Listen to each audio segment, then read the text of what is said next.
নমস্কার বন্ধুরা, আপনাদের সবাইকে স্বাগত আমার চ্যানেল অনুস কুকিং অ্যান্ড ব্লগ চ্যানেলে। আজ আমি আপনাদের জন্য নিয়ে চলে এসেছি কড়াইশুঁটির কচুরি। শীতকালে প্রথম কড়াইশুঁটি দিয়ে কচুরি খাওয়ার মজাই আলাদা। তো চলুন বন্ধুরা, কিভাবে সহজ পদ্ধতিতে পুর ভরা কড়াইশুঁটির কচুরি তৈরি করবেন সেটাই আজকে দেখাবো। ভিডিওটি দেখতে থাকুন। প্রথমে আমি একটি পাত্রের মধ্যে এই রকম সাইজের বাটির 3 থেকে 4 বাটি ময়দা নিয়ে নিয়েছি। উপর থেকে দিয়ে দেব স্বাদ মতো লবণ, দিয়ে দেব 1 চামচের মতো চিনি আর বেশ কিছুটা সাদা তেল। ভালোভাবে মিশিয়ে নেব মিশ্রণটা। ভালোভাবে মিশিয়ে নিলেই বুঝতে পারবেন হাতে ময়দাটাকে মুঠো করে নিলে জড়ো হয়ে যাবে, আর একটু চাপ দিলেই ভেঙে গুঁড়ো গুঁড়ো হয়ে যাবে। তাহলেই বুঝতে পারবেন ময়দাটা ভালোভাবে মেশানো হয়েছে। এরপরে অল্প অল্প জল দিয়ে ময়দাটা মাখবো। যেরকমভাবে লুচি পরোটার ময়াম দিয়ে ময়দা মাখা হয় সেই রকমভাবেই আমি প্রথমে ময়দাটা মেখে নিচ্ছি।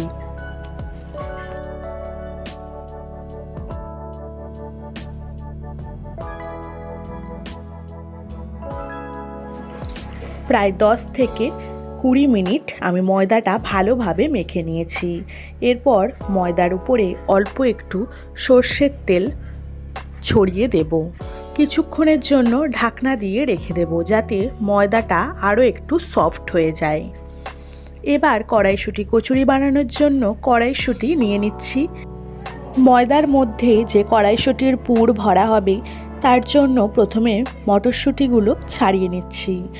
এই রকমভাবেই বড় বাটির 1 বাটি আমি মটরশুঁটি নিয়ে নিয়েছি। প্রথমে মিক্সারের বোলের মধ্যে মটরশুঁটিগুলো দিয়ে দিলাম। উপর থেকে দিয়ে দিচ্ছি 2 টুকরো আদা আর 3টে কাঁচা লঙ্কা। এখন একটি শুকনো পেস্ট তৈরি করে নেব, একটুও জল ব্যবহার না করে। দেখুন এই রকমভাবে তৈরি করে নিয়েছি। অন্যদিকে কড়াইয়ের মধ্যে অল্প একটু সর্ষের তেল গরম বসিয়ে দেব। তেলটা খুব ভালোভাবে গরম হয়ে গেলে জোয়ান আর হিং দিয়ে দেব। কিছুক্ষণ পর উপর থেকে মটরশুঁটি পেস্ট করে রাখা মিশ্রণটি দিয়ে দেব। ভালোভাবে নাড়াচাড়া করতে হবে এবং অনেকক্ষণ পরে যখন কড়াই থেকে মটরশুঁটির পেস্টটা ছেড়ে আসবে তখনই বুঝবেন যে পেস্টটা একদম তৈরি হয়ে গেছে।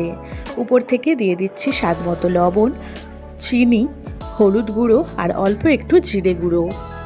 ভালোভাবে মিশিয়ে নিচ্ছি পুরের সাথে। দেখুন কড়াই থেকে কিন্তু ছেড়ে আসছে। এবার আমরা একটি অন্য পাত্রে তুলে রাখবো ঠান্ডা হওয়ার জন্য। আগে থেকে ঢাকনা দিয়ে রাখা হয়েছিল। ময়দাটা আর একটু ভালোভাবে মেখে নিচ্ছি। খুব সুন্দর সফট হয়ে গেছে। এবার আমি এর থেকে ছোট্ট ছোট্ট লেচি কেটে নেব। আপনারা কচুরির সাইজের লেচি কেটে নেবেন। আমি এখানে বেশি ছোটও না আবার বেশি বড়ও না, মাঝারি সাইজের লেচি কেটে নিচ্ছি।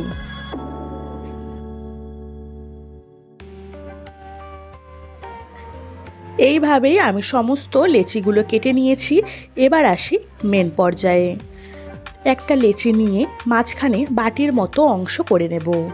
তারপরে আগে থেকে করে রাখা মটরশুঁটির পুরটা ভেতরে দিয়ে চারিপাশ থেকে মুখটা বন্ধ করে দেব। ভালোভাবে মুখটা বন্ধ করতে হবে, না হলে কিন্তু কচুরি বেলার সময় কড়াইশুঁটির পুরটা বেরিয়ে আসতে পারে। দেখুন খুব সুন্দরভাবে মুখটা বন্ধ করে গোল করে নিলাম। এবার আমি অল্প একটু তেল দুপাশে লাগিয়ে ভালোভাবে গোল করে বেলে নিচ্ছি।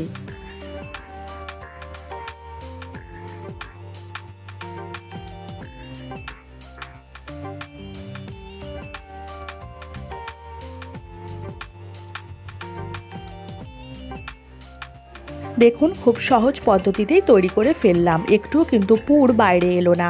এইভাবেই আমি সমস্ত কচুরিগুলোই বেলিয়ে নিচ্ছি। অন্যদিকে কড়াইতে তেল গরম হয়ে গেছে। এবার কচুরিগুলো আস্তে আস্তে আমি তেলের মধ্যে ছেড়ে দেব।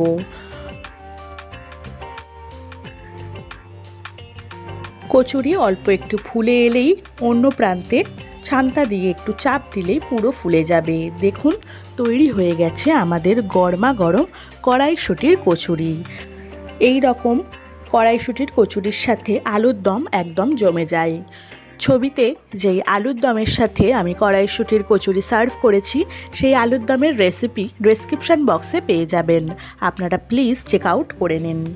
তো বন্ধুরা, এইভাবেই আমি সমস্ত কচুরিগুলোই ভেজে নিচ্ছি। আপনাদের যদি ভালো লাগে অবশ্যই নিজেদের বাড়িতে তৈরি করবেন এবং আমাকে কমেন্ট সেকশনে জানাতে কিন্তু ভুলবেন না। আজ এই পর্যন্তই। পরবর্তী ভিডিওতে আরও নতুন নতুন রেসিপি আপনাদের জন্য অপেক্ষা করবে। ধন্যবাদ সবাইকে।